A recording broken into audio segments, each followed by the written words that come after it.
Bom, vamos lá.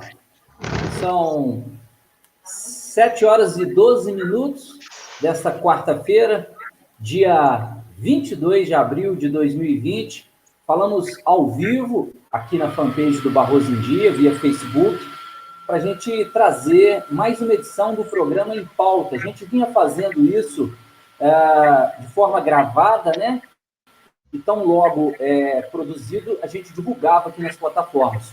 Hoje nós estamos meio que inaugurando, debutando essa plataforma aqui ao vivo, então é tudo meio que um teste, a gente pede a compreensão dos nossos queridos amigos aqui. A partir de agora, a gente vai debater, obviamente, tudo sobre o Covid-19 aqui na cidade, o coronavírus em Barroso, e, obviamente, na região. E os nossos leitores, os nossos internautas aqui do Barroso em Dia, podem mandar mensagens que a gente vai trazer a sua participação aqui. Já deu para perceber que nós estamos recebendo aqui a presença do sociólogo Antônio Claré, que está com a gente aqui hoje, mais uma vez, na nossa transmissão. O empresário e ex-secretário de Finanças do município, Luiz Moreira, o Luizinho, nosso querido amigo Luizinho também com a gente, todo internauta aqui, o Luizinho participando conosco. E hoje, estreando conosco, participando, recebendo esse convite aqui, o vereador da cidade, Eduardo Pinto. Bom, é esse o nosso time para a gente poder falar e debater esse momento caótico, esse momento conturbado que estamos vivendo aqui no município. Te conta com a sua participação, com esse compartilhamento desse link. Repito, estamos neste período de home office, então é muito bom deixar claro que é um ambiente familiar mesmo, passar alguém por aqui, você ouviu uma criança chorando, né, Eduardo? Você ouviu um cachorro ou um carro buzinando de fora, enfim, é um ambiente familiar para a gente debater a partir de agora essa situação. Deixa eu dar uma boa noite especial para os meus amigos aqui. Boa noite, Antônio. Boa noite, Bruno. Tudo bem? Prazer estar aqui mais uma vez, debatendo sobre temas tão importantes. Bom, deixa eu dar uma boa noite para o Luizinho. Luizinho, prazer ter você conosco aqui hoje também. Boa noite, Bruno. Prazer é meu estar aqui novamente para a gente estar debatendo assuntos importantes para a sociedade. Hein? Tá certo. E o Eduardo estreando com a gente, né, Eduardo? Boa noite. Boa noite, Bruno. Boa noite, meus amigos Antônio, Luiz. Boa noite a todos que estão acompanhando, que vão acompanhar. Prazer participar com vocês e poder contribuir um pouquinho nessa discussão. Tá certo. Bom, hoje é um dia muito especial, né? Quase eu não vi isso na televisão, aliás, cada ano menos se fala, né, Antônio? Você como sociólogo, pouco se fala do descobrimento do Brasil hoje, dia 22. É verdade, Bruno. Hoje é uma data que tem passado batido para muita gente, mas é uma data importante, tá? Para a gente refletir sobre a fundação do nosso país. Hoje, por acaso, eu encontrei com uma pintura do pintor Victor Meirelles, que se chama Primeira Missa no Brasil, vocês devem conhecer, uma tela muito famosa, e muito idílica também, porque mostra uma imagem dos portugueses chegando, confraternizando com os índios, e aquilo muito amistoso, né, aquele clima. Só que, na realidade, foi bem diferente disso, a nossa história, né? É uma história, muito infelizmente, marcada por muita violência e até hoje. E tem algo importante destacarmos desse 22 de abril, que tem a ver com o momento que nós estamos vivendo agora, em 2020, que a chegada dos portugueses, dos europeus no nosso país, além de tudo, trouxe o que a gente chama de um choque epidemiológico para aqueles que aqui estavam. Então, essa pandemia daquele momento foi responsável por dizimar centenas de milhares de índios que viviam aqui. E isso nos ajuda também a refletir sobre esse momento que nós estamos vivendo. Mais uma vez, uma grande pandemia. Felizmente hoje, diferente daquela época, nós temos ferramentas, tecnologias, conhecimento, ciência. Exato. E, Eduardo, ontem, não por menos, nós tivemos também a comemoração do 21 de abril, Tiradentes, né? Inclusive uma solenidade muito simbólica na cidade de Ouro Preto, o que marcou ontem a comemoração. Verdade, Bruno. Realmente, esse momento que a gente vive muda e tem mudado todo tipo de rotina, né? Rotina do dia a dia mesmo e rotinas anuais, como, por exemplo, a celebração, que é um dia muito importante para o nosso estado, que esse ano completa 300 anos e pela primeira vez em quase 70 anos a cerimônia Ouro Preto, né? A entrega da medalha da Inconfidência foi extremamente diferente, única, somente mesmo com o guardião ali da independência, colocando a coroa de flores, né? Uhum. E um momento muito atípico na nossa história, que tem mudado muito a vida da gente, mas é sempre importante a gente, pelo menos, não esquecer legados como de Tiradentes, da Inconfidência Mineira, que foi um movimento muito importante, talvez um dos mais importantes pela independência do Brasil. Agora, o Luizinho, independente das solenidades, do momento, né, das datas comemorativas, é um momento muito complicado e desde que a gente começou a conversar sobre isso, ainda continua sendo um momento muito conturbado para nós, né, Luizinho? Muito conturbado e muito estranho também, né? O Antônio explicou muito bem ali sobre, né, a data de hoje, a comemoração de hoje, não só de hoje, mas também ontem, né, além da comemoração lá em Ouro Preto, eu achei muito estranho, né, aquela praça toda deserta, né? Apenas um dragão da Inconfidência colocando a coroa, depositando a coroa, me deu uma coisa muito ruim. Eu, como brasileiro, eu senti, sabe, aquilo ali, de certa forma. E outra coisa também, ontem foi dia de aniversário, da comemoração do aniversário de Brasília, e não houve evento algum, né, para comemorar isso. E ontem também os israelenses pararam, né, para lembrar as vítimas do Holocausto, né? Então, quase tudo está passando despercebido, né, em função do coronavírus. O coronavírus está fazendo a gente esquecer até a história, né, a nossa história, né, e lamentavelmente o que está ocorrendo aí está ficando cada vez mais grave, hein? Infelizmente. É verdade, Luizinho. E a gente está escrevendo a história nesse momento, mas um capítulo muito triste, né? Diga-se de passagem, um capítulo muito triste da nossa história. Nós estamos chegando, neste momento, a quase 3 mil mortes aqui no Brasil. Como é que você está vendo isso aí, Luizinho? Esses números dá-se uma impressão que a curva está sendo, de fato, achatada. Dá-se uma impressão, não estou falando com parecer nenhum, mas, de qualquer forma, nós estamos falando de quase 3 mil mortes. É muita morte. Só hoje foram 165 mortos, né, o equivalente a 4 ônibus, né, com capacidade de 40 pessoas, né, em um desastre a cada dia. Né? Você imagina bem a situação. Né? Mas, de certa forma, Bruno, a gente tem que ver aí 2.906 mortes. Né? A gente está vendo aí, a gente fica satisfeito de estar vendo bons exemplos, né, nesse momento tão conturbado, né, de tanta rivalidade, tanta briga ideológica.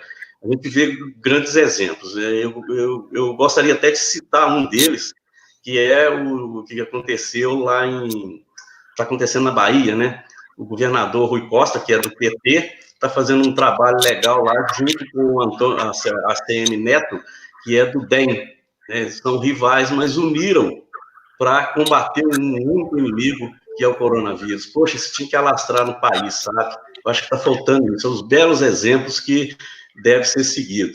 Em Israel também, não sei se vocês viram, né, a notícia, né, lá juntaram, né, os dois maiores rivais, né, e estão fazendo uma coalizão, né, para combater o coronavírus, que já não é tão alarmante, mas que gerou um desemprego de 3%, aumentou de 3,66% para 26%. Né? Então, eles fizeram essa colisão lá, e um grupo de pessoas que é aliados né, tanto de um quanto de outro, não gostaram, ou seja, são rivais na política, não gostaram da coalizão e foram fazer uma manifestação na praça, que chama Praça Rabin, né, uma praça onde é dedicada a manifestações políticas. Né? E lá eles fizeram manifestação pacífica, mantendo o distanciamento e com máscara. Né? Então, isso aí é um belo exemplo. Isso a gente tem que estar citando, porque é possível a comunidade unir e combater, né, um único inimigo, que é o vírus, e não o inimigo adversário. Ô Antônio, a gente chamando um pouco para a nossa realidade, tá aí em Minas Gerais, os números também continuam crescendo. Como eu disse, parece que numa escala e numa velocidade, graças a Deus, menor, ao que parece, mas continuam crescendo. Bruno, aqui em Minas nós temos algumas vantagens, né? Temos cidades mais dispersas, uma quantidade maior de municípios. Nós temos cidades menos povoadas também, uma densidade demográfica menor. A gente pode destacar também o fato de, na comparação com São Paulo e com o Rio de Janeiro, nós termos uma capital, na comparação com o resto do estado, né, proporcionalmente menor. Então, se em São Paulo são quase 20 milhões de habitantes na capital, se no Rio nós temos mais da metade da população do estado também em uma única cidade, aqui em Minas o que nós temos é uma capital com cerca de 2 milhões de habitantes e um estado com 20 milhões de pessoas. Além disso, tem uma outra razão que nos ajuda, é o fato de termos fluxos, não só, na verdade não migratórios, mas fluxos turísticos, né, na comparação com São Paulo e Rio, menores. Nosso aeroporto não é um hub internacional como é o aeroporto de São Paulo e do Rio. Então, tudo isso colabora para nós termos menos casos na comparação com os outros estados do Sudeste. Isso não significa, porém, que nós não devamos ter toda a cautela e a precaução necessárias nesse momento, porque, como nós já dissemos aqui em outras ocasiões, é uma doença muito oportunista e que se transmite de forma muito fácil, muito simples. Então, um pequeno descuido pode significar uma explosão de casos, e nós já estamos a caminho de achatar a curva, e eu acho que não é momento para descansar. Pois é. Então, a gente invade, nesse momento, a nossa realidade, que é com relação à cidade de Barroso, obviamente. E aí, Eduardo, queria tocar no assunto com você com relação aos nossos casos aqui. Nós chegamos a 54 casos suspeitos na cidade. Nós temos uma boa notícia que saiu hoje. Deixa eu compartilhar essa notícia com o pessoal, que é a notícia dos 4 exames que somam aos 16 e chegamos a 20 exames negativos na cidade de Barroso. Então, de qualquer modo, é uma notícia boa, né? Que dá um alento para nós. Então, 54 casos suspeitos e 20 exames, digamos, negativos, exames negativos. Como é que você vê esses números no município, Eduardo? Olha, Bruno, ainda vejo com um pouco de preocupação pelo elevado número de casos suspeitos que ainda temos. É claro que a gente fica muito feliz e um pouco mais tranquilo quando a gente vê o número de descartados já sendo quase a metade dos casos suspeitos, e a gente espera que chegue a metade ou até supere. Obviamente espera não ter nenhum caso na cidade, e acho que toda decisão que a prefeitura for tomar, os órgãos públicos forem tomar no município de Barroso, serão e devem ser baseados nesses números, tanto nos descartados quanto nos suspeitos. O número de suspeitos é cerca de 50, 50 e poucos, ainda é um número considerável, é um número que não dá para a gente cravar que o vírus não esteja em Barroso, infelizmente, e é preciso ainda estar tomando essas medidas e tentando, na medida do possível, conciliar com outras medidas, como as econômicas e as sociais. Bom, aí é que entra a nossa discussão a partir de agora, porque a gente procura, obviamente, entender o que está vivendo a sociedade, não só barrosense, como no mundo, e isso é um movimento que acontece em todo o mundo. Algumas pessoas querem acelerar o processo ou acreditam que devam voltar às suas vidas normalmente, e outras não concordam. E a gente tem esse impasse dentro do próprio governo, né? A gente percebe que que o executivo, o governo federal, ele tem essa visão de retorno e os governadores e muitos prefeitos com os pés nos freios. Então, é o que está acontecendo, por exemplo, aqui na nossa cidade. Nós tivemos, sem entrar no mérito político desse ou daquele que está certo, nós tivemos no último final de semana, um pedido da Associação Comercial, Luizinho, aqui da cidade, para que houvesse uma flexibilização por parte da prefeitura com relação ao decreto municipal para que possa voltar o comércio a funcionar na cidade. E hoje, em uma reunião do executivo, a prefeitura negou essa flexibilização. Aliás, disse que não depende só dela também e depende do Estado.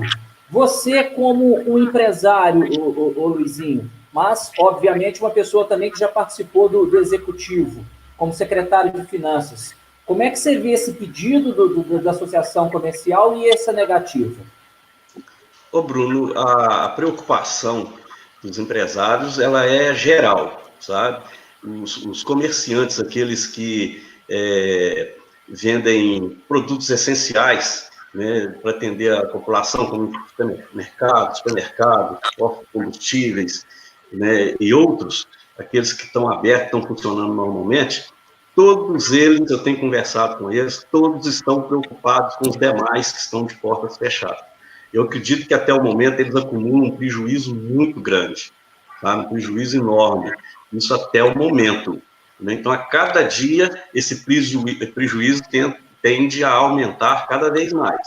Mas o que acontece? Existe um decreto, né, foi publicado um decreto, uma norma, né, a prefeitura tem autonomia, o Supremo já decidiu isso, que é a autonomia do Estado e a autonomia de cada município estabelecer, né, aqueles limites.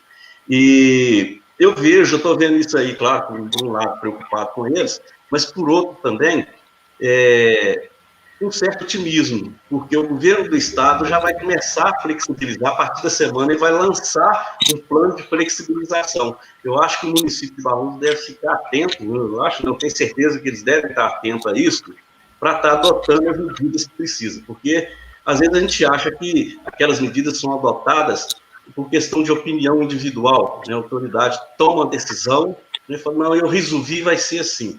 Não, eles têm dados em mãos, né? O governo do Estado vai estar verificando cada município que tem sua peculiaridade, né? Cada município tem um problema diferente. Tem municípios que às vezes têm um índice alarmante, né, de suspeitos, né, e não tem leite suficiente. A gente sabe que a maioria não tem, mas tem municípios que tem menos condições. Isso depende muito da estrutura de cada município. Então, eu estive ouvindo agora à tarde, né, uma entrevista de um assessor do governo de Minas, e eu fiquei muito otimista e, de certa forma, até entusiasmado, como se eu também tivesse meu mercado fechado, porque não é interessante para aqueles que estão funcionando.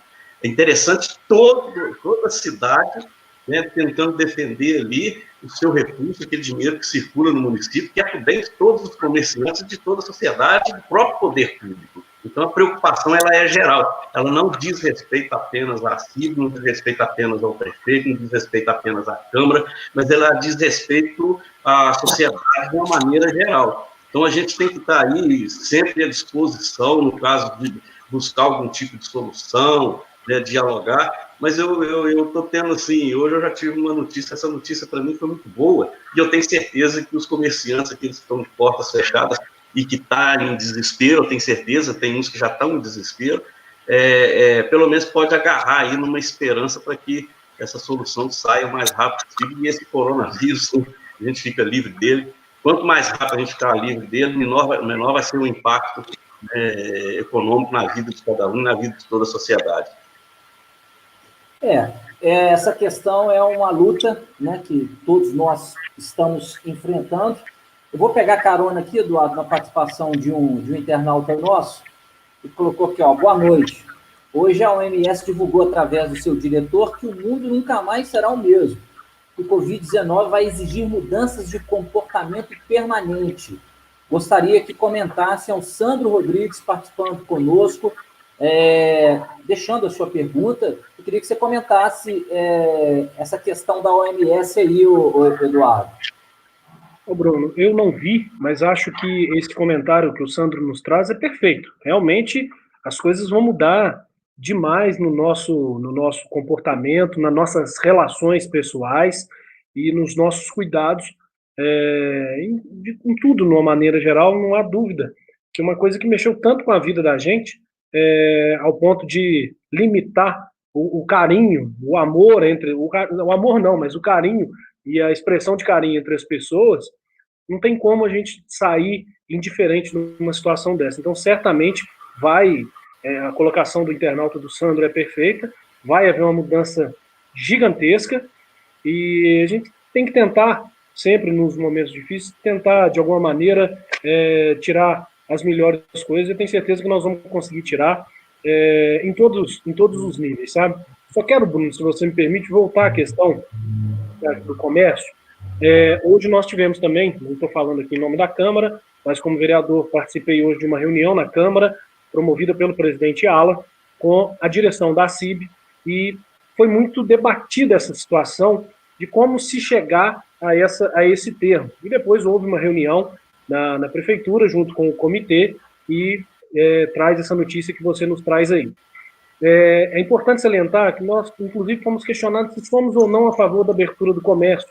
E eu ainda disse durante a reunião que, obviamente, nós somos a favor de empregos e cada vez mais empregos, como também somos a favor da vida. Essa disputa entre emprego e vida não faz sentido nenhum, só cria um discurso ruim, né, e negativo, e às vezes tira o foco do que tem que ser colocado foco. Mas acho que essa questão da abertura do comércio, e disse isso a diretoria da CIB e alguns empresários, ela deve ser feita de maneira estritamente estratégica, levando em conta muito a questão médica e a disponibilidade logística que o nosso hospital, felizmente nós temos um hospital, tem muitos municípios em Minas Gerais que não tem, mas deve ser levado em consideração tudo isso. E aí nós temos dois bons exemplos em nível estadual, que é o exemplo de São Paulo, que hoje anunciou que a partir do dia 11 de maio, não é amanhã, é dia 11 de maio, vai iniciar a abertura.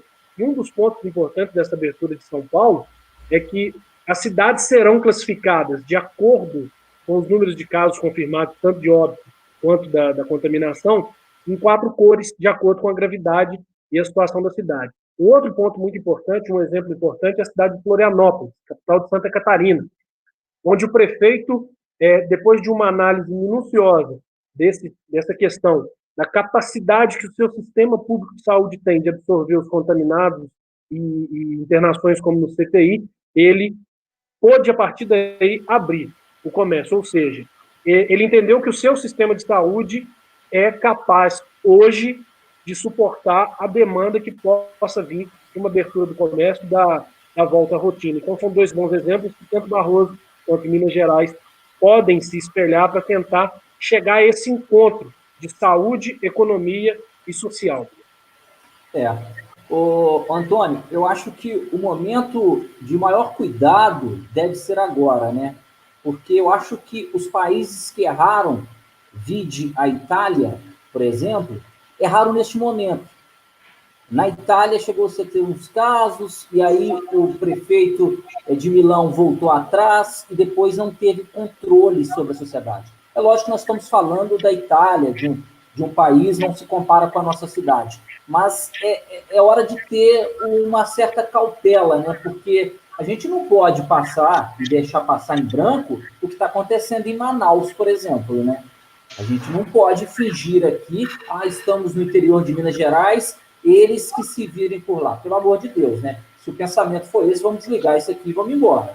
Porque a gente tem que entender o que está acontecendo, principalmente dentro do nosso país, lá em Manaus, e ter muita cautela nesse momento. Temos que ter a dosagem certa ali. E como que acha essa dosagem certa, Antônio? É verdade, Bruno. As imagens de Manaus, elas foram muito chocantes, né? A gente se solidariza com aquelas pessoas, afinal de contas são brasileiros como nós, e a gente tem essa empatia de imaginar que aquilo poderia estar acontecendo perto da gente. Então, por isso exige muito cuidado essa questão. Concordo com o Eduardo quando ele diz que não há dicotomia entre empregos e vidas. Na realidade, é preservando as vidas que nós teremos os empregos de volta em breve.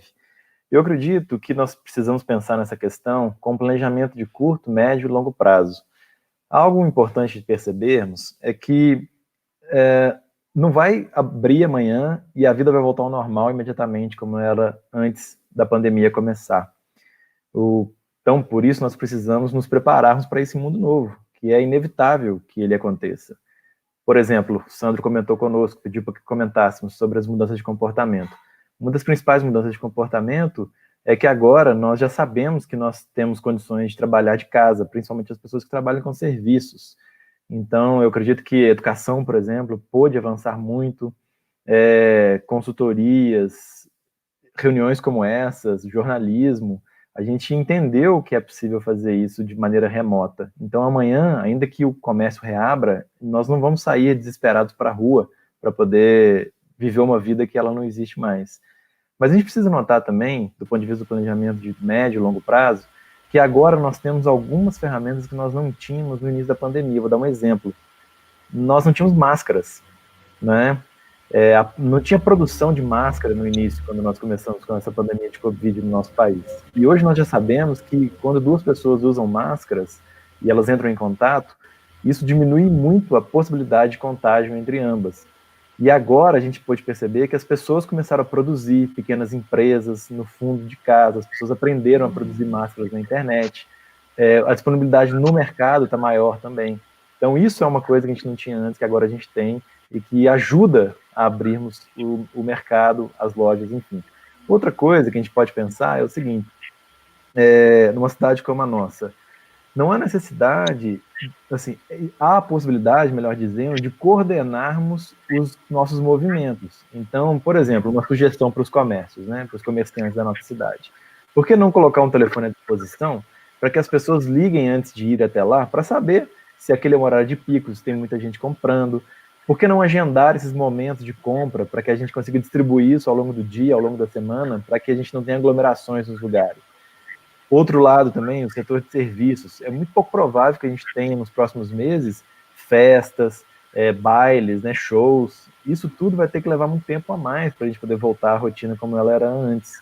Por isso, eu acho que a gente precisa muito de um planejamento de curto, médio e longo prazo para sair dessa situação.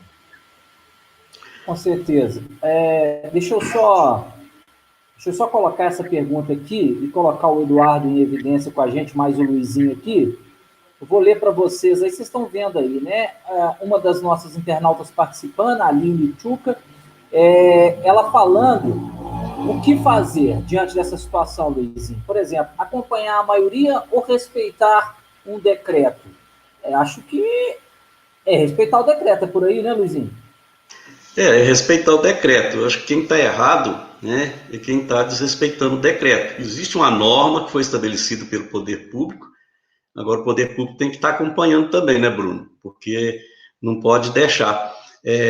O decreto ele foi publicado e ele precisa ser cumprido. Cumprido não apenas pelos comerciantes, né, mas pelo próprio poder executivo, que tem que estar acompanhando, dialogando com essas pessoas. Né? Não adianta também chegar e estar multando, que eu acho, até porque eu acho que nem não teve nenhum caso de multa, nem sei se o decreto também permite multa, mas eu acho que tem que estar acompanhando isso aí, e um conselho que eu dou é respeitar. A gente sabe que é difícil, sabe que é complicado, né? Eu sou comerciante também, eu já fali 2, 3 vezes, tive que ressuscitar das cinzas, né? Eu sei que isso não é fácil, eu senti na pele, eu sei o que eles estão passando, sabe?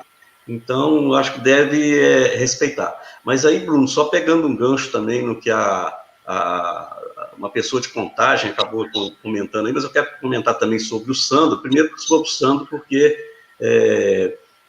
achei interessante que ele colocou e que realmente, né, o MS falou uma coisa muito certa que a gente vinha comentando. Parece que semana retrasada nós comentamos isso aqui, sabe? Sim. E o mundo não vai ser mais o mesmo. Ele está mostrando para a gente que nós temos que ser mais solidários, viver mais em sociedade, né, ser mais envolvido com as questões públicas, ter mais organização, investir mais na saúde, mais na assistência social, sabe? Isso tudo é um aprendizado, Mas essas mudanças ainda vão ter, assim, muitas reações também opostas, né? A gente está vendo aí o que está acontecendo com o país, né? Mas é preciso persistir nessas mudanças, porque o Antônio falou, já tem coisas melhorando, nós já estamos aprendendo a trabalhar em casa, né, já estamos aprendendo a distribuir produtos pelo WhatsApp, então isso é muito bom. Só te interrompendo, para você ter uma ideia, eu fiz compras do mês pelo WhatsApp. Você sabe qual é o supermercado, Luizinho? Imagina. Supermercado Moreira. Supermercado Moreira, o WhatsApp. Obrigado. E a dica é assim, ó, fale os seus produtos pausadamente. Você tem que gravar o áudio, Eduardo. É assim que funciona. Você tem que fazer uma compra. Que merchandising, hein, Luizinho? Mas olha aqui. Aprendendo. As lampadas, chibatada, ensina a gente, né? Com certeza. Deixa eu só colocar a Leia Certeira, que está participando conosco também, Eduardo, que ela coloca uma questão aqui, ó. Quanto a reabrir parcialmente o comércio, não é competência da prefeitura, já que é um decreto estadual. Não é assim que funciona? É por aí, né, Eduardo? Bruno, eu disse isso hoje na reunião com a CIB. Houve um entendimento do Supremo, né, de dar autonomia a estados e municípios. Mas para mim não está claro, te confesso que eu não vi a decisão do Supremo de forma completa, mas não está claro se o município tem autonomia em relação ao Estado, já que existe no Estado de Minas um decreto. O que a gente vê, e você já disse aqui, parece que o governo do Estado está preparando para os próximos dias um protocolo de flexibilização para a abertura do comércio, que é como os municípios devem fiscalizar e atuar em cima dos comércios nas suas cidades para poder ter essa abertura, e certamente essa flexibilização vai levar em conta os casos confirmados. Mas esse é um entendimento importante que a Leia nos traz, de que há uma questão jurídica que precisa ser levada em conta totalmente. Se o entendimento do Supremo permite que o município seja independente, aí sim cabe ao prefeito. Caso não, nós temos que seguir o decreto maior, que é o decreto do governador. Então, é uma questão, talvez a primeira questão a se ver antes de qualquer atitude em relação a isso. Concordo com a Léa. E pelo que eu vi também, Eduardo, eu acho que o Estado de Minas deve seguir quase que o mesmo protocolo que vai ser adotado no Estado de São Paulo. Vai ser gradativamente, eles vão verificando ponto a ponto, né, aqueles tipos de serviço, de prestadores de serviço que podem funcionar. Então, assim, não é de uma vez falando assim, todos estão autorizados a abrir. Isso vai ser avaliado de acordo com cada município. Ô Bruno, só mais uma coisa para complementar, se me permite também. Conversando com o presidente da CIB hoje, o André Liano, ele me mostrou uma minuta, uma sugestão de classificação de cada comércio, de acordo com o seu tipo, com o seu tamanho, por cor. Ou seja, o comércio com maior possibilidade de aglomeração receberia uma cor mais forte, e assim vinha sendo classificado, como a gente tem no Hospital de Barroso, de acordo com o tipo de enfermidade. A gente tem bons exemplos, mas também aqui a gente pode, a partir do entendimento de que é possível o sistema de saúde nosso comportar, buscar alternativas para fazer isso. Agora, na minha opinião, tem duas questões muito importantes para que isso possa vir a funcionar, seja agora ou a médio prazo. Uma é a fiscalização disso. A prefeitura precisa, e talvez a CIB possa ser uma parceira importante nisso, está fiscalizando para que essa flexibilização seja feita de forma responsável, se ocorrer, e vai ocorrer, em algum momento vai ocorrer.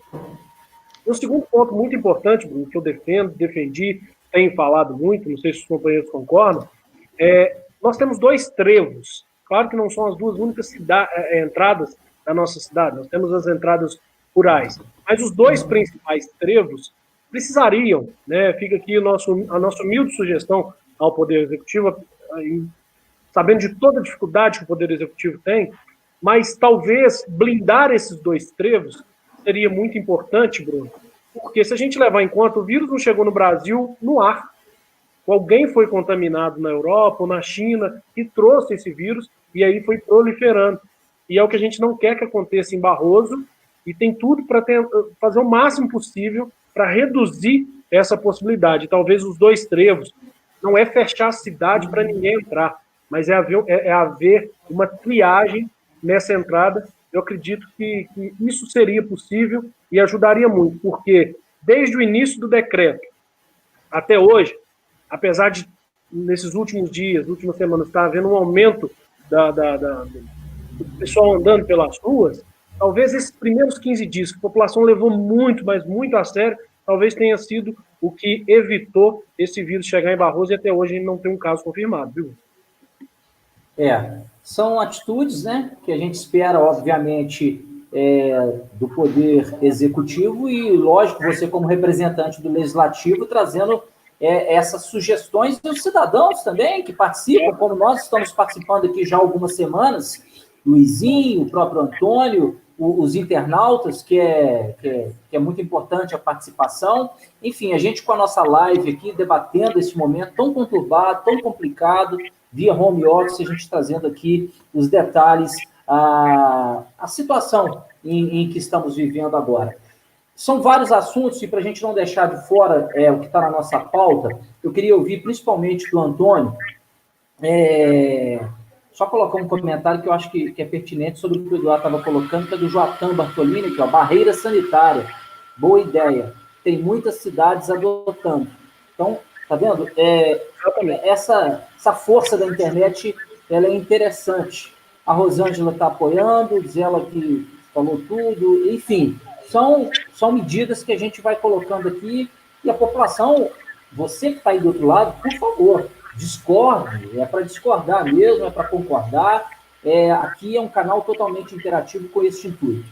Ó, o doutor João Brito está assistindo, está participando conosco, a Marcilene, conhece aí, Eduardo? O doutor conhece, né? Um abraço para o doutor, saudades, doutor. Marcilene também conheço. Passar para a gente se encontrar.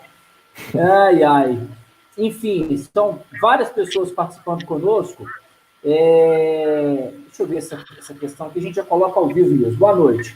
Temos comércio na cidade, 7 salários mínimos de aluguel por mês, mais 10 colaboradores diretos, o que eu falo para o imobiliário e para os colaboradores que estão em situação de calamidade. Como é que fica essa situação, ô Luizinho, Belotti Oliveira colocando essa situação para nós aí?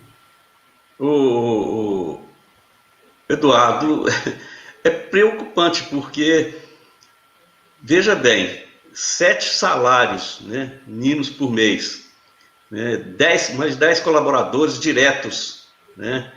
Então, assim, pesa. Eu acredito que ele não deve estar dormindo tranquilo, né?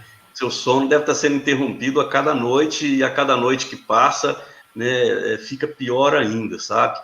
Então, o que eu acho é que a gente tem que chegar realmente num consenso. A gente espera que o governador de Minas, né, ele solte aí esse plano dele aí de forma que não vá prejudicar a saúde, que eu acho que é importante, igual vocês falaram aí, que primeiro é a vida, né? E depois é que a gente preocupa com a parte econômica, mas a situação econômica pode adoecer uma pessoa, né? A pessoa ali, né, o emocional da pessoa pode não suportar, a pressão é muito grande, né? Queira Deus que daqui a pouco, né, dentro de pouco tempo, se resolva, né, tanto a situação da pandemia quanto a situação econômica desse pessoal. Eu tenho certeza absoluta, viu, Eduardo, Antônio, Bruno, pessoal que está ouvindo. Eu imagino o que essas pessoas que estão com o comércio fechado devem estar passando. Estou falando isso por questão de empatia, porque eu já passei por problemas dificílimos, achei que não fosse superar, mas Deus me ajudou porque eu tive saúde e consegui depois, a gente conseguiu recuperar. Se Deus quiser, vai aparecer um caminho aí para esse pessoal, né, para todos nós estarmos saindo bem nessa situação. Bom, como eu disse, o canal nosso ele é democrático. O nosso amigo Luciano Napoleão participando, discordando do Eduardo, ele discorda das barreiras físico-sanitárias, e aqui a gente traz todas as opiniões, desde que feita moderadamente, com educação. Está aí a opinião, e fiquem à vontade para mandar sugestão também. Está aí a posição do Luciano Napoleão participando conosco. Eu agradeço, Luciano, pela participação. A gente só não vai ficar preso nesse assunto, Antônio, porque, não que ele não seja importante, obviamente, é muito importante, mas é porque numa entrevista que eu tive com a secretária de Desenvolvimento Social, Ariane Figueiredo, ela me falou sobre uma situação que eu acho muito séria, e você, como sociólogo, eu queria ouvir a sua participação sobre essa questão da violência doméstica que está crescendo em Barroso. Como é que você viu aquele depoimento da Ariane, Antônio? Bruno, essa de fato é uma questão muito séria, que eu tive a oportunidade de conversar com a secretária e chamar atenção para esse problema, porque isso já vinha aparecendo em outros municípios. No município do Rio de Janeiro, por exemplo, a quantidade de denúncias de violência doméstica cresceu cerca de 50% no início da pandemia, na primeira semana. E na nossa cidade não é diferente. Na realidade, a violência doméstica ela é resultado de um processo de tensão entre as pessoas que vivem naquele ambiente. E a gente pode associar esse dado a um outro dado também muito relevante desse momento agora, que é o alcoolismo, o consumo exagerado, né, de álcool, na verdade, o uso e abuso de álcool e outras drogas. A OMS, inclusive, recomendou que esse consumo fosse, de alguma forma, olhado com atenção para as autoridades de saúde dos países, porque ele cresceu muito durante a pandemia. E essa é uma mistura explosiva. Então, você tem tensões familiares, sociais, que elas se acumulam ao longo do tempo. As pessoas convivendo agora mais de perto, elas, de alguma forma, ficam afloradas. E você tem ainda esse outro elemento explosivo, que é o uso e abuso de álcool e outras drogas. O poder público, ele pode e deve fazer muito com relação a esse problema. Eu sugeri, inclusive, à secretária a criação de uma espécie de botão de pânico. Seria coisa simples, uma espécie de número de WhatsApp, para que essas pessoas pudessem entrar em contato por escrito, porque às vezes falar dentro de uma casa pequena com as pessoas e denunciar é muito difícil. Mas talvez por escrito as pessoas tenham mais capacidade, condições de fazer uma denúncia como essa. E ela me disse que essa era uma boa sugestão, que eles implementariam e que eles estariam também em contato com a Polícia Militar. Mas para poder fazer também uma ação como essa no município, é preciso ter uma retaguarda muito forte, porque não basta simplesmente autuar, ou às vezes a própria prisão em flagrante pode acontecer, mas você precisa dar condições para que essas, principalmente no número dos casos são mulheres, né, que são violentadas, ou crianças muitas vezes, para que elas tenham um lugar seguro para poder ir, caso elas precisam sair do lar, para evitar a continuação de um processo como esse de violência doméstica. Então, o poder público precisa estar preparado para essa escalada no número de casos de violência doméstica, mas não é fácil, porque isso pegou todos nós de surpresa. Então, é um efeito colateral muito danoso dessa epidemia, mas que a gente precisa ter uma atenção muito especial a ele. Porque os problemas que estão dentro das casas das pessoas, muitas vezes, são invisíveis aos olhos do poder público. Então, criar esses canais de comunicação, como um botão de pânico via WhatsApp, é fundamental para a gente poder não dar visibilidade para isso, porque de fato a gente precisa de privacidade, mas para poder dar vazão a esse pedido, esse clamor por segurança, né? Por ajuda que as pessoas podem estar tendo nesse exato momento. Então, acho que isso é uma questão muito importante, que a gente precisa tratar dela aqui, e que bom que foi trazida por você, Bruno. Não é isso, botão do pânico achei interessante. E escrever ao invés de falar, às vezes a gente não se atina para esses detalhes, mas é verdade, uma pessoa em situação, né, Luizinho, dentro de uma casa pequena, não consegue gravar um áudio, tem medo do marido, a gente sabe muito desses fatos de mulheres que apanham e não conseguem relatar essa situação. E a gente fala de uma realidade que está na nossa cidade. Então, esse escrever para o WhatsApp, para ter a interferência dos poderes, ele é muito interessante. Ô Luizinho, isso tudo já é o reflexo do que a gente está vivendo, né? Quando a gente fala que o mundo não vai ser mais o mesmo, são as coisas boas e ruins. Então, essa violência, com essa bebida em excesso, ela tende a aumentar também. Sim, exatamente, eu concordo plenamente contigo. Agora, é importante deixar claro também, Bruno, que às vezes a pessoa ouve falar em violência doméstica e acha que é só o marido, né, espancando a esposa espancando o marido. Mas existe entre irmãos, né? Isso aí vai muito do emocional da pessoa, que ela, né, a pessoa às vezes fica estressada, endividada, não consegue receber os R$600 do governo, né? Tá faltando alimento, não tem crédito para comprar em todos os lugares, então isso tudo vai acumulando, então vai dando uma certa, um clima, né, vai puxando para o lado do clima da violência, e eles, nessa hora, eles correm para onde?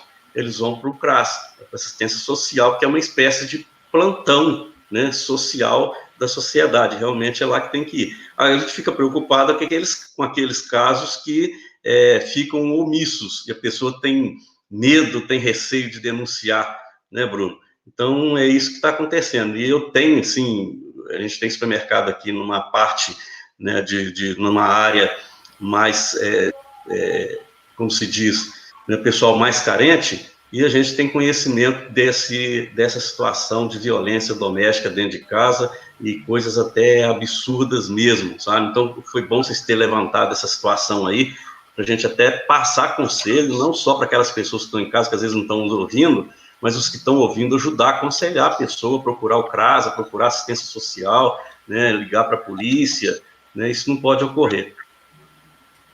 Muito bom. São 7h57 da noite, a gente está ao vivo com o programa Em Pauta, debatendo aqui o Covid-19, enfrentamento ao coronavírus aqui na nossa cidade de Barroso.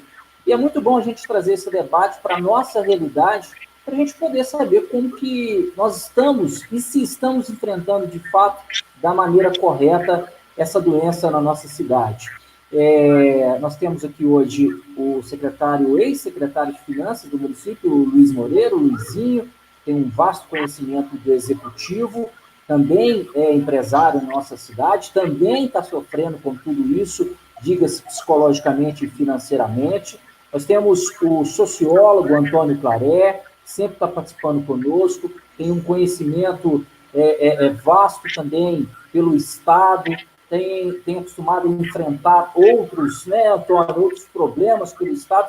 Você me falava outro dia, deixa eu só acabar de complementar colocando o Eduardo, que é o nosso vereador Eduardo Pinto, que é representante do Legislativo hoje, essa live para a gente debater essa situação de Barroso. Mas, Antônio, você me falava outro dia que o Estado se preparava para enfrentar essa situação. E eu tenho percebido, principalmente em Belo Horizonte, uma posição do governo, através do Zema, né, do governador, e uma posição divergente por parte do prefeito de Belo Horizonte, que é o Alexandre Calil. Eu acho que as divergências elas podem até existir, ou existirem, mas como que tem que trabalhar nesse momento? E aí depois o Eduardo também pode dar a opinião dele. Como é que tem que trabalhar nesse momento executivo, legislativo? Tem que falar a mesma língua, né? É verdade, Bruno. E essa questão que você traz é muito interessante porque ela mostra o que é, de fato, o significado de uma liderança real em um momento de crise. Porque aqui no Estado houve uma certa demora do governo estadual em agir, mas a prefeitura municipal, no caso da nossa capital, ela agiu com muita rapidez e com muita ênfase também, adotando as medidas de quarentena, adotando as medidas recomendadas pela OMS quando ainda eram polêmicas no início. Isso fez com que o Estado viesse a reboque da capital, e não o contrário. E é muito interessante a gente perceber isso, como que muitas vezes quem ocupa um espaço de poder no nosso país, ele simplesmente abre mão de liderar. E aí não existe vácuo na política, não existe vácuo de poder. O que acontece é que outras pessoas, personalidades, ocupam esses espaços. E elas lideram principalmente pelo exemplo.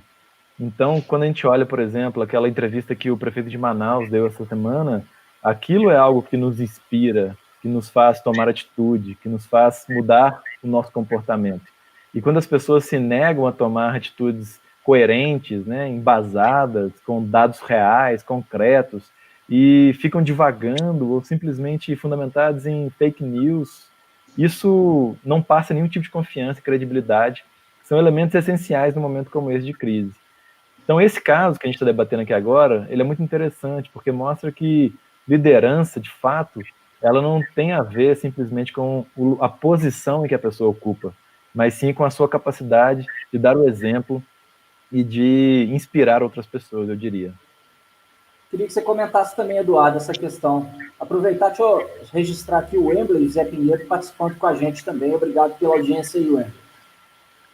Bruno, o Antônio tocou num ponto muito interessante, a questão da liderança. E numa cidade, o líder maior é o prefeito, no estado o líder maior é o governador, e no país um presidente. E essas pessoas são eleitas justamente para liderar, especialmente no momento de crise, e essas pessoas são as que precisam desatar os nós de todos esses desafios que a gente colocou aqui, que vai desde a reabertura de um comércio e ajudar aquela pessoa a não ter ainda mais problemas para pagar o seu aluguel do estabelecimento, como já vimos aqui, pagar seus colaboradores, e vai até a outra ponta, que é atuar na questão de evitar, Bruno, a questão da violência doméstica. Então, esses desafios, que não são poucos, precisam ser enfrentados e precisam de atitudes, muitas vezes, criativas, como no caso da violência doméstica, o Antônio trouxe a questão do botão do pânico, né, através, talvez, de um WhatsApp, que é importante. Então, cabe a esse gestor, que é o líder escolhido para tratar nesses momentos, achar esses caminhos. E para achar esses caminhos, ele vai ter o suporte de uma Câmara Municipal, do Parlamento, vai ter o suporte dos técnicos. Então, a partir daí vai poder esse líder tomar as suas atitudes. Os desafios são muitos, às vezes as soluções não consegue se chegar a muitas delas, às vezes a solução depende de questão financeira, às vezes depende de outras questões, mas é esse líder, esse chefe dos poderes, especialmente dos poderes executivos, que vão saber e ter que buscar os mecanismos. Eu acho que essa questão da liderança ela é fundamental para enfrentar da maneira correta esse momento tão difícil, com tantos desafios em vários segmentos, e que não é fácil, não está sendo fácil enfrentar, certamente. Muito bem. Então é isso. Só para as pessoas que não estão acostumadas ainda, nós temos essa live aqui, na verdade ela era gravada, hoje nós estamos estreando, debutando aqui, essa nova plataforma, recebendo o vereador Eduardo conosco, o Antônio e o Luizinho são colunistas do Barroso em Dia, então a gente está sempre debatendo esses assuntos e, lógico, obviamente, com a sua participação, que é o mais importante para nós aqui, que vale a sua audiência, o que a gente quer levar até você é um pouco de informação e, obviamente, a sua contribuição conosco também. Você pode participar mandando mensagens. A gente está entrando aqui na reta final, a gente tem 1 hora de live, a gente sempre faz 1 hora de live, estamos com 52 minutos aqui. A gente está entrando aqui numa reta final, eu queria ouvir de vocês uma expectativa. É lógico que ninguém aqui vai falar, eu acho que vai passar, vai ser tal dia, vai... Como é que Luizinho, você tá apreensivo nesse momento? Você tá cauteloso, receoso? Qual que é o seu sentimento neste momento? Você acha que está passando? Ô Bruno, nós estamos passando agora, nós estamos chegando na fase, né, que você falou no início, né, todos estão preocupados com a curva, né, essa curva, se a gente pelo menos perceber que ela já está estabilizando, não digo nem de forma ascendente, né, descendente, mas se ela já estiver estabilizando, já vai dar na gente um entusiasmo muito grande, sabe? A gente já vai ficar feliz, a gente já vai ficar satisfeito de saber aquilo ali, porque o clima não está bom, a gente tem percebido isso aqui, porque o supermercado, a gente tem um supermercado, conforme eu já falei, numa área, né, de pessoal assim, mais carente, e a gente tem percebido uma frição muito grande com esse pessoal. E pode ter certeza absoluta que teremos sérias consequências depois. Isso não é ser pessimista, é ser realista. Consequência principalmente do ponto de vista emocional, né? Eu acredito que a Secretaria de Saúde, né, do município deve depois estar preparando psicólogos, sabe, para estar conversando com esse pessoal, porque a coisa está realmente complicada. E, na verdade, não deu tempo, né, Bruno? Não deu tempo, porque surgiu lá em Wuhan, né, na Coreia, e de cá o resto do mundo começou a pensar, isso é problema deles, não é problema nosso, né? E, no entanto, chegou com uma velocidade muito grande, com a velocidade do próprio avião que trouxe, né? E pegou todo mundo de surpresa, porque ninguém se preparou, né? Você vê que está faltando coisas, está faltando insumos, está faltando EPIs, né? Estão improvisando respiração para a pessoa com sacos plásticos, né? E a preocupação aumenta, fica maior ainda quando a gente vê que os profissionais de saúde, aqueles que estão cuidando, que a gente confia nos cuidados deles, estão virando paciente. E aí a gente já fica mais preocupado ainda, sabe? Mas eu estou com muita fé, eu acredito, algo está me dizendo que na próxima semana a coisa já vai começar a melhorar, sabe, Bruno? Não sei. Tomara. Eu acho que sim, tomara a Deus que sim. Tomara. Duas notícias que eu gostaria de trazer. Acho que eu li por alto, assim, um profissional da saúde de 32 anos que morreu hoje, chocou muita gente. Obviamente, não só pela idade, se fosse um idoso, a gente estaria lamentando também, mas é porque são pessoas que estão na linha de frente. Então, quando a gente vai para a rua, pede para voltar. Eu acho que tem que ir voltando gradativamente. Mas quando a gente faz isso, será que a gente está pensando nessas pessoas que estão na linha de frente? Esses familiares de um enfermeiro aqui de Barroso, quando a filha dessa pessoa sai de casa, seu filho é enfermeiro, ele saiu de casa para trabalhar, seu pai é um médico, seu irmão é um médico, e aí? Essas pessoas que estão na linha de frente, a gente tem que pensar muito nessas pessoas. E, Antônio, eu aproveito para ouvir de você. É lógico que a gente tem uma perspectiva muito grande, mas um realismo também muito grande, né? Que tem que ser muito realista nesse momento. Bruno, você falou muito bem. Tem muita gente na linha de frente, muito exposta a esse vírus. Os principais infectados no nosso país hoje, né? Na verdade, quem foi mais contaminado, de fato, são os enfermeiros, são os médicos, são os atendentes nos hospitais, né? O pessoal da faxina. Então, a gente tem que ser muito grato a essas pessoas por eles estarem hoje preparados para poder nos atender em caso de uma necessidade. Mas tem muitos outros profissionais também que estão na rua para poder fazer a nossa economia minimamente girar e atender as pessoas. O Luiz está aqui, né, as pessoas dos supermercados, dos itens de primeira necessidade, os frentistas, os caminhoneiros. A essas pessoas também nós temos que ser muito gratos. E a gente tem que ter a consciência de que quando nós ficamos em casa, essa é a forma que nós temos de proteger as pessoas que estão nos protegendo. Porque se todos nós estivéssemos circulando, nós colocaríamos essas pessoas em um risco maior do que elas já estão. Por isso a gente precisa ter consciência. A melhor forma de agradecer a quem está na linha de frente é tomar as precauções necessárias para que nós não sejamos agentes e vetores de transmissão desse vírus. E até, se você me permite, Bruno, pegando um gancho do que o Antônio falou, importantíssimo que ele falou, até pegando um gancho aí, Antônio, quer dizer, um vírus que ainda não tem um remédio, não tem uma vacina que combate, né, mas que depende única e exclusivamente de cada um de nós, né, manter o isolamento e o distanciamento, né? E isso não é difícil, é só a gente persistir, lembrando as pessoas e orientando as pessoas com relação ao isolamento e ao distanciamento, que é o mais importante até o momento.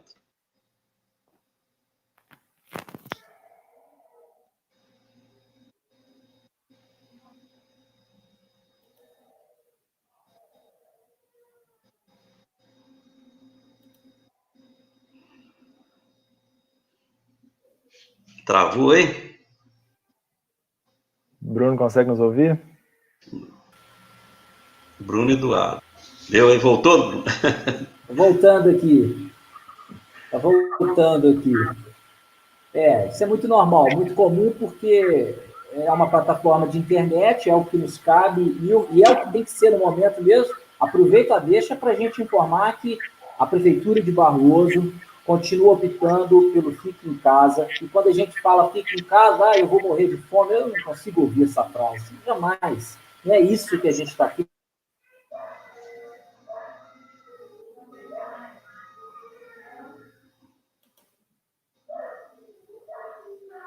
Está caindo a internet aí?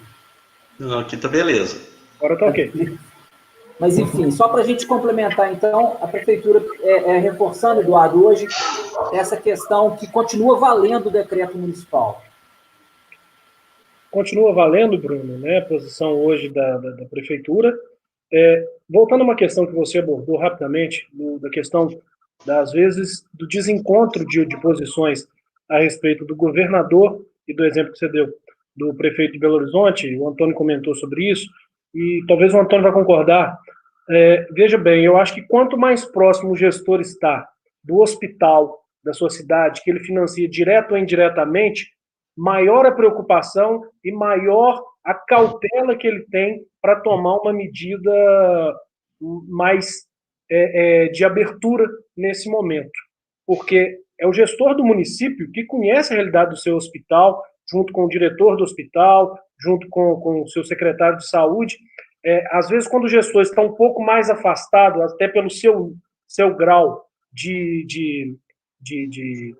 seu grau na instância, né, seja estadual ou federal, mas talvez ele ache que a abertura seja possível. Mas é o gestor que está na cidade, que está no município, que sabe a realidade, que muitas das vezes vai permitir, né, dar esse passo para a abertura, que eu tenho também muita muita confiança, muito otimismo, que nós estamos muito perto disso, né?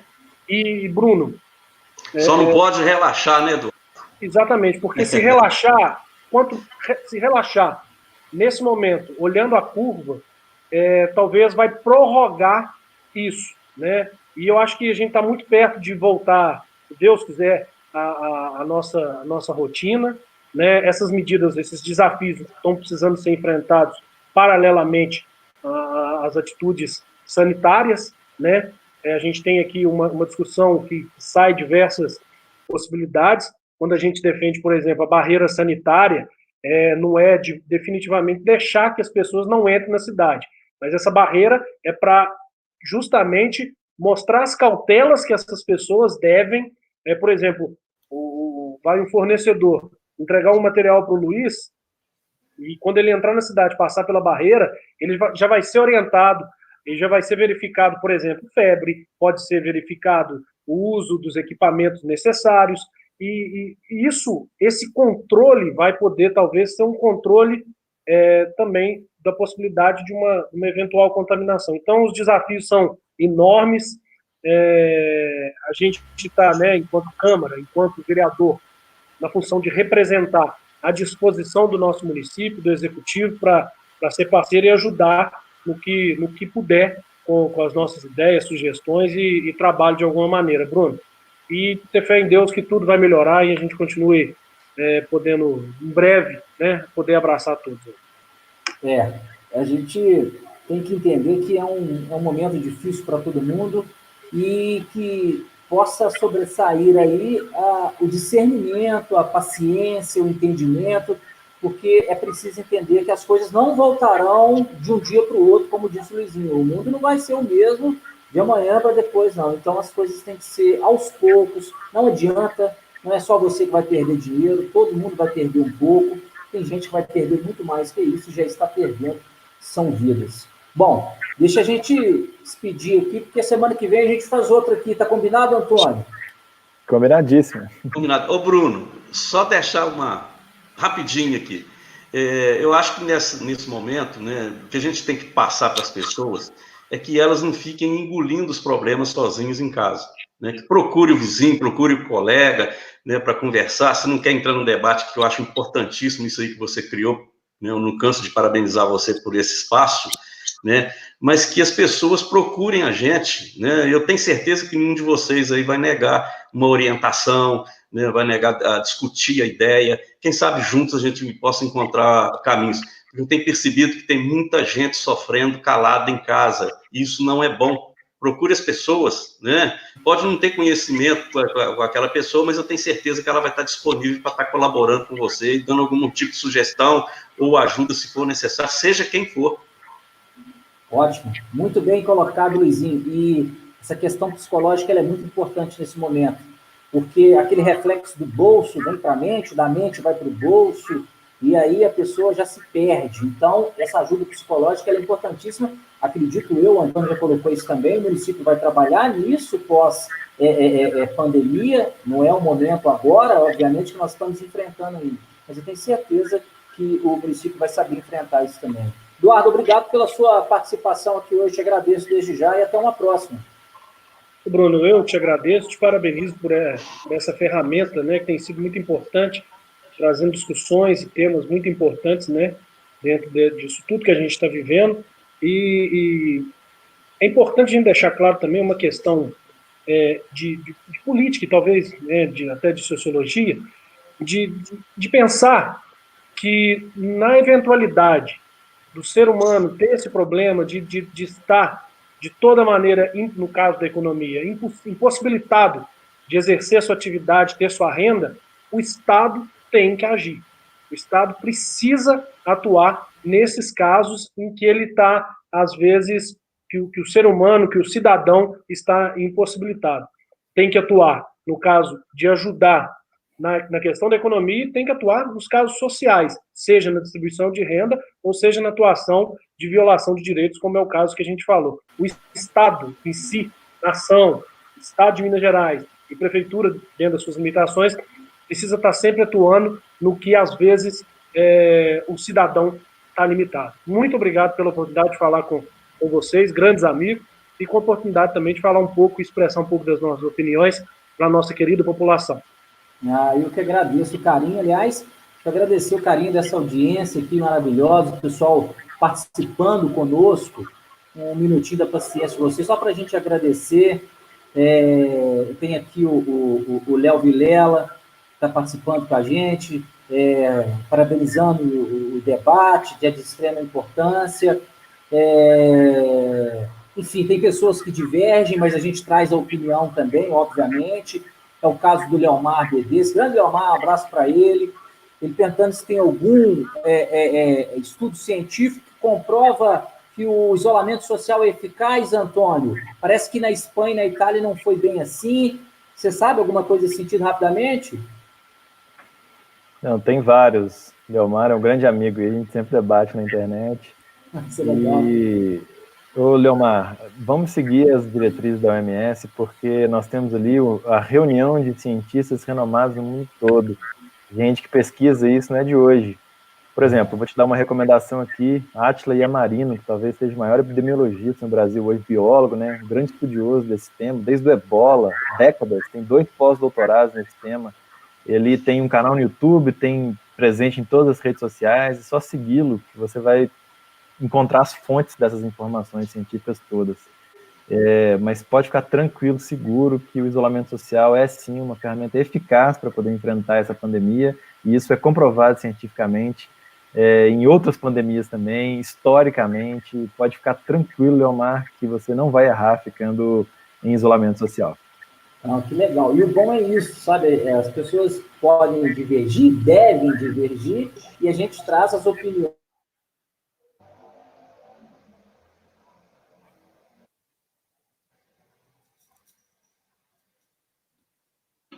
Caiu. Este isolamento, só em Belo Horizonte, já poupou 200 vidas. Então, pouco, eu acho que a gente está falando de vida, não se discute nenhuma. Mas, enfim, agradecendo o pessoal que está participando conosco, a Marcelene participou, está agradecendo aqui. Enfim, são várias participações. Maria Helena que assistiu com a gente. Quero agradecer esse pessoal, que é por eles que estamos aqui fazendo este Em Pauta, esse bate-papo, que a gente marca aqui um novo encontro na semana que vem, tá? Na terça-feira a gente se encontra aqui, tá, Luizinho? Estou esperando vocês, Eduardo, Antônio. Prazer. Conta comigo. Grande Um abraço, boa noite para vocês. Então tá bom, tá lá disponível no Facebook do Barroso em Dia, na fanpage, todo este bate-papo, 1 hora de bate-papo sobre esse Covid-19 na nossa cidade. A você, muito obrigado pelo carinho e até uma próxima.